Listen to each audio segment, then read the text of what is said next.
Evening வலை மீன் கழுவதுக்கு எடுத்து வச்சுருக்கேன் பார்த்துருங்க. அது ஃப்ரீசருக்குள்ளே வச்சனால கட்டி பிடிச்சிட்டு, அதுக்கு முன்னாடி என் ஹஸ்பண்டுக்கு சாப்பாடு கொடுத்துடலான்னு சொல்லிட்டு தான் அவங்களுக்கு சாலை குழம்பும் சாலையும் பொரிச்சும் கொடுத்துருக்கேன். எதுக்கு சோறு நைட்டு கொடுத்துருக்கீங்கன்னா, அவங்களுக்கு தோசை அதெல்லாம் ரொம்ப இன்ட்ரெஸ்ட் பண்ணி சாப்பிட மாட்டாங்க. நம்மளுக்கு சப்பாத்தி பூரின்னு போடுறதுக்கு நம்மளுக்கு 2 பிள்ளைகள் வச்சுனால பண்ண முடியாது மக்களே. அதனால தான் நம்ம போட மாட்டோம். நம்ம இருக்கிறத வச்சு சாப்பிட்டுட்டு இருந்துருவோம். இப்போ நம்ம மீன் கழுவோட ப்ராசஸ் பார்க்கலாமா?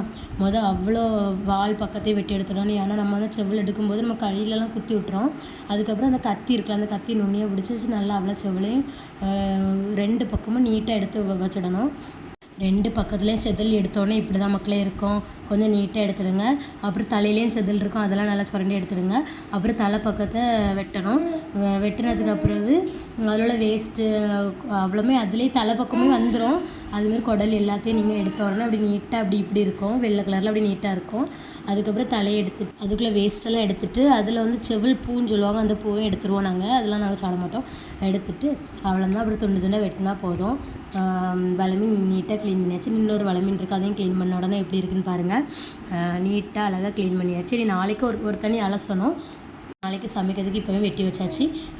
இனி அதை கொஞ்சம் ஃப்ரிட்ஜில் கொண்டு வச்சுட்டு வைக்க வேண்டியதான். பாய் மக்களே.